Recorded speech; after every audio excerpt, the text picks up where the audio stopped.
L'affaire choque la France entière. Des policiers pris pour cible dans leur voiture avec des engins incendiaires par un groupe masqué et cagoulé. 4 fonctionnaires sont grièvement blessés. Dans Sauvageon, il y a Sauvage. Et c'est une véritable attaque barbare, sauvage, qui était destinée à tuer. On m'annonce, je suis acquitté. Après 4 ans et 3 mois de prison. Là où depuis le début, je dis, vous vous trompez. 4 piges. Pour rien.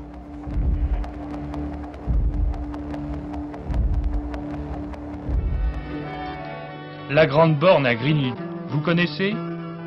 Cela mérite vraiment d'être visité. Dès que je suis né, j'atterris directement à Grigny-la-Grande-Borne. Franchement, quand tu y es depuis petit et que tu grandis dedans, t'es bien.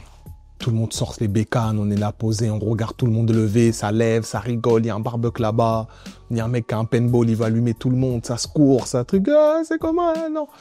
Mais à la fois, ça peut être aussi dramatique. Et la vitesse qu'il y a entre le changement d'ambiance, entre la fête et le drame, ça va trop vite. L'adolescence, c'était vraiment foot après l'école, à l'école foot. L'objectif ultime, c'est de réussir dans le foot. Et entre-temps, tu as vu, il y en a qui ont pu avoir des opportunités pour pouvoir partir en centre de formation, partir jouer ici, partir jouer là-bas. Et moi, je me retrouvais dans ceux qui étaient encore là, tu vois. Et plus le temps passait, plus après, tu as vu, j'ai commencé à vraiment traîner dans la Grande Borne. Je bascule de l'autre côté. Je commence à me mettre à dealer, tu vois. On travaille au four, on est là, capuché, ça viscère. Ça y est, là, je suis implanté. Il y a un de mes petits qui vient d'arriver aussi, qui est là, qui a 16 piges, il va se présenter. Il est très chaud. Vas-y, mon gars, Grigny Gangsta. Ouais, moi, c'est Cause d'Art, la Grande Borne. Voilà. Je suis là avec Cocaine, Causé, avec tout le monde. Voilà. Je fais des sons, des freestyles, je les balance, jusqu'à ce que la Coméra, ils ont un concert. Et ils m'appellent, ils me disent, tu vas venir faire notre première partie. Donc, dès que je fais ce concert-là, c'est le début de tout. Tout le monde sait maintenant. Là, c'est plus un truc caché. Donc là, maintenant, on t'attend. Et c'est de là que ça part, les freestyles, les maquis freestyle. 3, 4, 5, 6, je sors des projets, je sors un projet, j'en sors un deuxième. Je suis en plein dans le milieu de la musique. Et qu'est-ce qui met un coup d'arrêt? C'est mon incarcération. 2 voitures de police en feu. Ce 8 octobre 2016, elles viennent d'être attaquées par une vingtaine d'assaillants, masqués, munis de cocktails Molotov et de pavés, à proximité de la cité sensible de la Grande Borne. 2 des 4 policiers sont grièvement blessés. L'un d'eux est admis à l'hôpital entre la vie et la mort. 2 voitures de keufs qui brûlent. Et les keufs, ils sont dedans. C'est-à-dire quand cette histoire elle se passe, le quartier est en alerte. Quand on commence à voir, les médias ils commencent à relayer une information judiciaire est ouverte pour tentative de meurtre. Il s'est passé quoi finalement là-bas là? Hein? Donc moi je le vois, je vois tout ça. Mais pourquoi je vais me sentir concerné? T'as vu à ce moment-là, je suis en mode ah ouais putain, c'est chaud là. Octobre, novembre, décembre, il se passe rien. À part les gens qui se font perquisitionner parce qu'ils ont filmé. Ils s'orientent sur une bande. Donc on est en janvier, ils vont perquisitionner cette fameuse bande. Quand ils vont chercher cette fameuse bande, moi je suis proche de cette bande-là, tu vois. Dans cette bande-là, il y en a un qui a dit que Cause d'Art, t'as vu, il est souvent avec certains de la bande. Pour moi, lui aussi l'avoir dedans. Mais les keufs, à ce moment-là, il leur en faut tellement peu pour aller chercher quelqu'un parce qu'en fait, eux, ils ont une pression. Tu vois ce que je veux dire? Ils ont une pression parce qu'on leur demande des comptes. Là, il faut que vous agissez vite. Donc eux, à chaque fois qu'ils avaient une information, sans même savoir le pourquoi du comment, boum, boum, boum, boum, boum, ils allaient chercher. Chaque premier nom qui sortait, ils allaient le chercher. Donc moi, c'est comme ça que mon nom, il sort.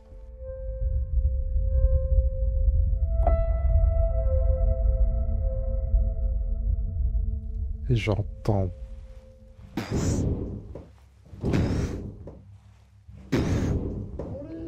Mes sœurs, elles courent dans ma chambre. Wesh, c'est quoi?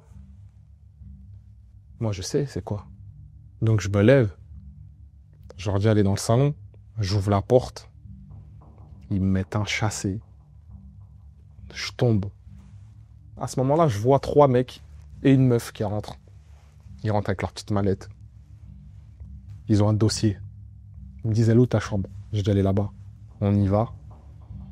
Ils prennent le dossier, ils le posent sur le lit. Moi, j'ai vu sur le dossier, je voyais écrit cause d'art en gros, en noir.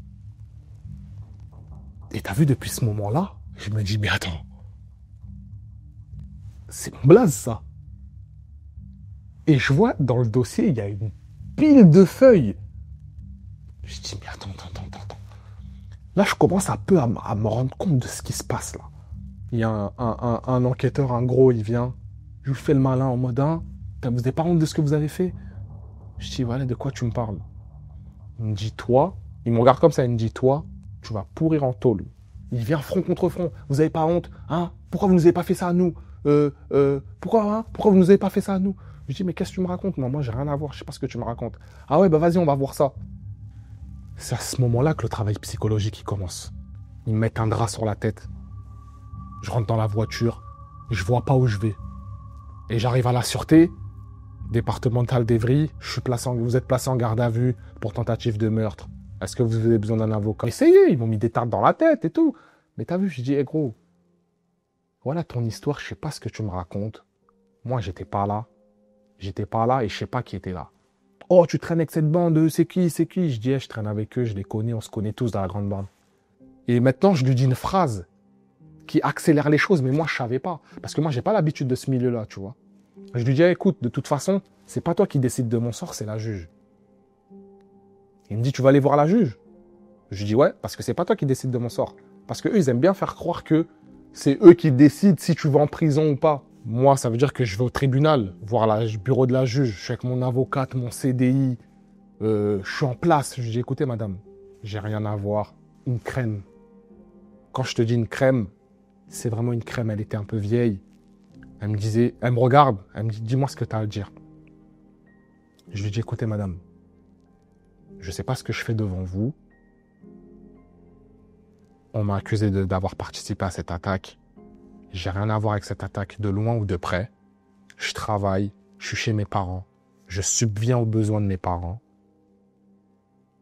Donc là, si vous me mettez en prison, je vais devenir un autre homme. Ne me mettez pas en prison. Elle me dit, vous avez tout.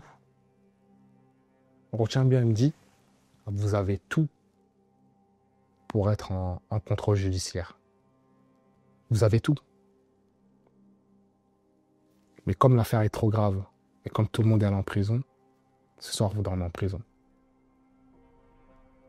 Et elle finit par, je suis désolé.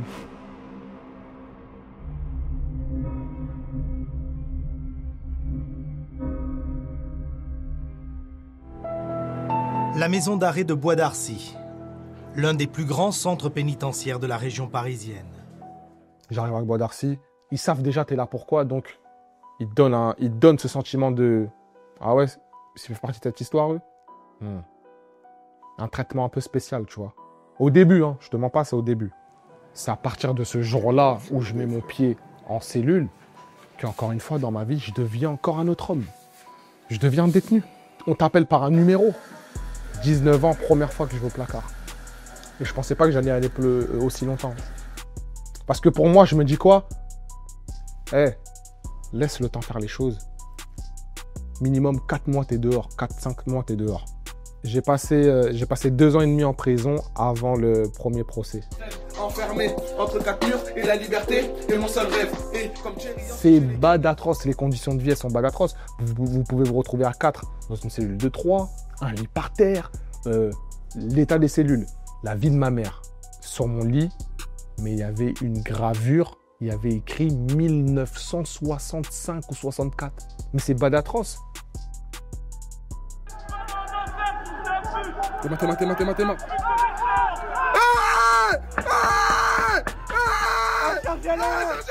Les bagarres, ça c'est tous les 4 matins. C'est tous les 4 matins. Et pour des clopes, pour du bédo, oh tu m'as carotte mes cantines, oh tu me dois une PCS, c'est qui a essayé de gérer ma meuf devant. Des motifs de bagarre. C'est à foison ça.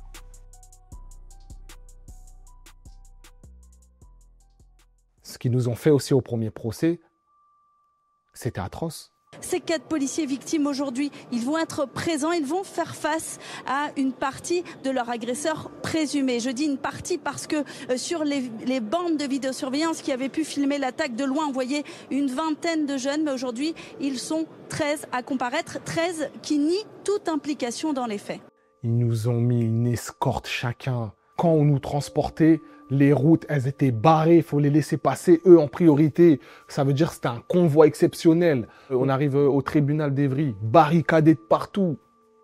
Barricadé de partout. La procureure, elle est escortée. On est là, on est tous choqués de ce qui se passe. On se dit, mais wesh, ils nous prennent pour qui là? Qui sommes-nous pour que la procureure, elle soit escortée? C'est quoi, on va appeler un commando et... Wesh. Qui sommes-nous? Ce ne sont pas des jeunes décérébrés, ce ne sont pas des jeunes irresponsables, ce sont des criminels endurcis qui ont préparé une opération commando. Nous espérons que la justice sera à la hauteur de la gravité de ce qui s'est passé ce jour-là. C'est des policiers du 91 qui sont brûlés. C'est des enquêteurs du 91 qui enquêtent. C'est le tribunal du 91 qui juge. Où est l'objectivité dans tout ça ? C'est un verdict qui n'a pas contenté grand monde. 5 acquittements et 8 condamnations allant de 10 à 20 ans de réclusion. À ce procès-là, je suis condamné à 18 ans de prison, à 18 ans de réclusion criminelle. Je prends les 18 ans et on réalise ce qui s'est passé. On se dit, mais wesh, c'est un truc de ouf ce qui s'est passé. Donc c'est à ce moment-là, après, je retourne en cellule. J'étais déjà dans une mentale où je préparais la sortie. Pour te dire que les 18 ans, en fait, ils m'ont tellement affecté que je me disais non, c'est pas possible. C'est impossible. J'y crois pas, mais je suis dedans. Donc c'est vrai, mais j'y crois pas, tu vois. Je fais appel le jour même. J'ai même pas attendu, je sais pas quoi, le jour même. Le jour même, je fais appel. Les avocats de la défense estiment, eux, que 4 ans après les faits, il y aura une approche différente lors de ce procès. Le fait que ce soit jugé à Paris et non plus en Essonne, avec un délai plus long, va permettre des débats moins anesthésiés par l'émotion et plus sereins et techniques. C'est ce qu'a expliqué l'avocat d'un des accusés avec ce procès donc, qui se tient à nouveau, comme en première instance, à huis clos, en raison de la minorité de 3 des accusés au moment des faits. Là, l'appel...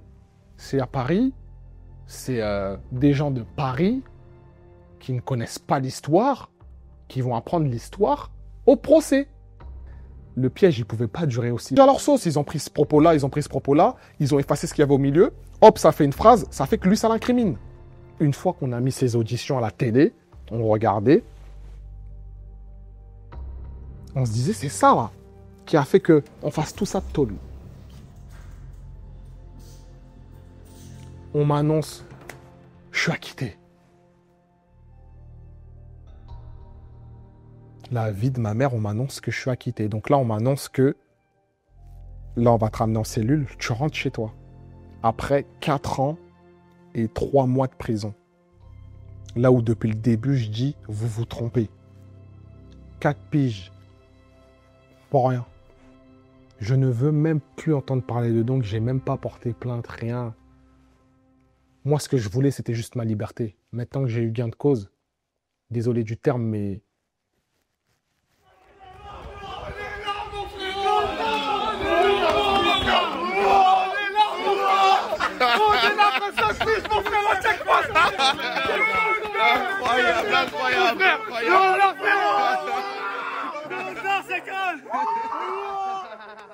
Pendant 3 jours, je suis resté éveillé, de peur de dormir et que ça soit faux.